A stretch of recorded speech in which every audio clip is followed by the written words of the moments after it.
咱繼續來關心天氣，講到這禮拜雨水真高，氣象署表示講，一直到後禮拜進前呢，各地頭也是會落雨，就要等到後禮拜二鋒面漸漸離開，西南氣流減量呢，這水汽才會減少，較有機會出日頭。那水利署也講，這禮拜黃山雨有替水庫增加不少的水量，也大大改善南部水庫欠水的問題。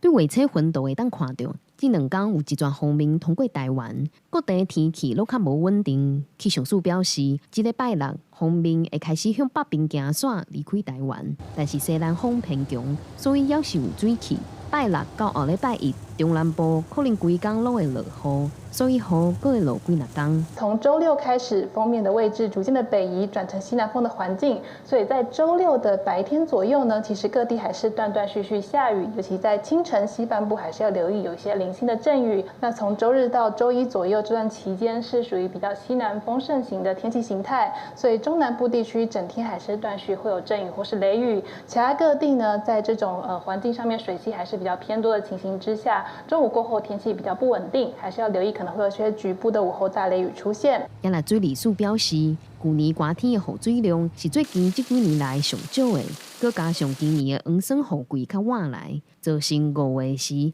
南部水庫欠水，部分地區有出現可旱情形。也毋過，這禮拜黃霜雨有替水庫增加不少蓄水量，也改善南部水庫欠水的問題。這一波的雨對我們幫忙是非常的大哈，那整體的效益達到3.9億噸。那原來在台南地區3個水庫加起來是有7000萬噸的部分，